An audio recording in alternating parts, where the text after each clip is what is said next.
2022 국제축구연맹 피파 카타르 월드컵 조별리그 1라운드가 모두 종료됐다. 본선 출전 32개국이 모두 첫 경기를 마친 가운데 대부분 우승 후보들이 일찌감치 조 선두 자리에 올라서며 명불허전임을 증명했다. 현재 조별리그 8개 조 중 7개 조에서 피파 랭킹 10위권 이내의 강호들이 선두 자리를 차지하고 있다. A조에서 랭킹 8위 네덜란드, 2에서 0, vs 세네갈, B조에서 5위 잉글랜드, 6에서 2, vs 이란, D조에서 4위 프랑스, 4에서 1, vs 호주, 2조에서 7위 스페인, 7에서 0, vs 코스타리카, F조에서 2위 벨기에, 1에서 0, vs 캐나다, G조의 1위 브라질, 2에서 0, vs 세르비아, H조의 9위 포르투갈, 3에서 2, vs 가나. 이 그 주인공들이다. 그중 벨기에 정도만 다소 고전했을 뿐 나머지 팀들은 모두 상대를 압도하며 멀티골을 터뜨리고 낙승할 만큼 한 수위의 전력을 과시했다. 특히 잉글랜드는 6골, 스페인은 무려 7골의 골폭죽을 터뜨리며 우승후보다운 수준차를 보여줬다. 유일한 예외는 바로 C조다. 남미의 강호 아르헨티나, 북중미의 맹주 멕시코, 유럽의 복병 폴란드 등 각 대륙의 쟁쟁한 강팀들이 몰린 조에서 놀랍게도 아시아의 사우디아라비아가 당당하게 1위에 올라있다. 유럽과 남미를 제외한 제3대륙팀 중에서 유일하게 조 선두에 오른 것이 사우디다. 피파 랭킹 51위로 이번 대회 참가한 32개국 중 가나, 61위에 이어 두 번째로 낮은 사우디는 첫 경기부터 우승 후보 아르헨티나에 2에서 1로 격침시키는 루사일의 기적을 연출하며 돌풍을 일으켰다.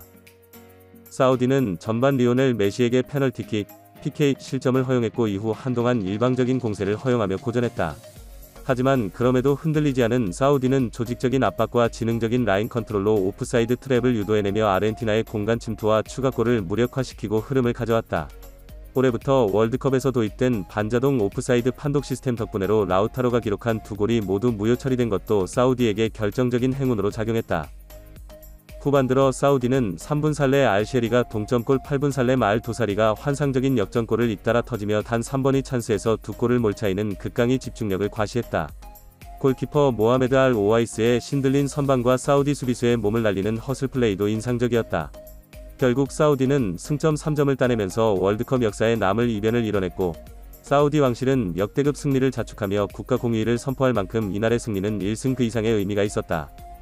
반면 폴란드와 멕시코가 무승부로 각각 승점 1점씩 나눠 가지면서 졸지에 최하위까지 추락한 아르헨티나는 우승후보에서 단숨에 조별리그 탈락을 걱정해야 할 처지에 몰렸다. 사우디가 기적을 일으킨 지 하루 뒤에는 역시 아시아팀인 일본이 우승후보 독일을 격침시키는 또 다른 이변을 연출했다. 이번에도 역전승이었다. 일본은 23일 카타르 알라이안 칼리파 국제경기장에서 열린 월드컵 조별리그 2조 1차전에서 전반 33분 독일 미드필더 일카이 귄도안에게 페널티킥 선제골을 내줬지만 후반 30분 미드필더 도안 리츠의 동점골, 후반 38분 공격수 아사노 타쿠마의 역전 결승골로 짜릿한 2에서 1 승리를 거머쥐었다. 독일은 전반까지만 해도 약 72%에 이르는 압도적인 점유율로 파상 공세를 퍼부었음에도 페널티킥 외에는 필드골을 끝내 뽑아내지 못했다. 후반에는 수비진의 집중력 하락으로 조직력이 급격하게 흔들리며 공세로 돌아선 일본에게 오히려 주도권을 내줬다. 선수 명단 대부분이 유럽파이고 특히 독일 분데스리가 소속만 8명에 이르는 일본은 독일을 상대로 전혀 주눅들지 않았다. 독일은 4년 전 러시아 대회 조별리그 최종전에서 한국에 패하여 탈락한 데 이어 월드컵에서 아시아팀에게만 2연패를 당하는 굴욕을 겪었다. 다음 2차전이 스페인이라 독일은 또 한 번의 조별리그 탈락 악몽이 걱정되는 처지로 내몰렸다. 특히 이날 독일 수비수 안토니오 리디거가 1에서 0으로 앞서가던 후반 일본 선수와의 볼경합 과정에서 이른바 깡충깡충 토끼 점프를 선보이며 상대를 도발했던 장면 직후 내리 2골을 허용하며 무너진 것은 독일의 패배가 오만이 불러온 자멸이었음을 보여준 상징적인 장면이었다. 당초 사우디와 일본은 각각 죽음의 조에 배정되었다는 평가를 받으며 16강 전망이 회의적이었다. 하지만 첫 경기에서 우승 후보들을 제압하는 이변을 연출하며 태풍의 눈으로 떠올랐다. 이들의 선전은 아시아 축구도 할 수 있다는 자신감을 불어넣었다. 아시아 축구의 자존심을 이어간 것은 대한민국이었다. 파울루 벤투 감독이 이끄는 한국 축구대표팀은 24일 카타르 알라얀의 에듀케이션 시티 스타디움에서 열린 조별리그 H조 1차전에서 남미의 강호 우루과이와 0에서 0 무승부를 거뒀다. 이날 결과로 우루과이와 한국은 승점 1씩을 나눠 가졌다. 비록 사우디나 일본처럼 짜릿한 승리는 아니었지만 한국의 선전 역시 충분히 인상적이었다. 대부분의 외신과 전문가들은 H조를 포르투갈과 우루과이의 2강 체제로 예상했다. 1차전 역시 전력에서 앞선 우루과이가 한국을 상대로 무난히 승리를 거둘 것이라는 예상이 많았으나 막상 뚜껑을 열자 벤투호의 저력은 만만치 않았다. 사우디 일본의 승리가 이른바 선수비 후역습으로 대표되는 언더독이 강팀을 잡아내는 교과서적인 패턴을 보여줬다면 한국의 선전은 정면 승부로도 강팀과 대등한 대결이 가능하다는 것을 증명했다는 게 차이다. 한국은 특유의 점유율 축구, 빌드업 축구와 강한 전방위 압박으로 우루과이와 팽팽하게 맞섰다.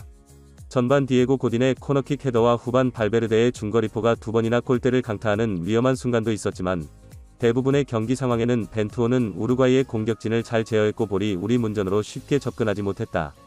황인범, 이재성, 정우영 등이 포진한 중원 대결과 몸싸움에서 우루과이에게 크게 밀리지 않았던 덕분이었다.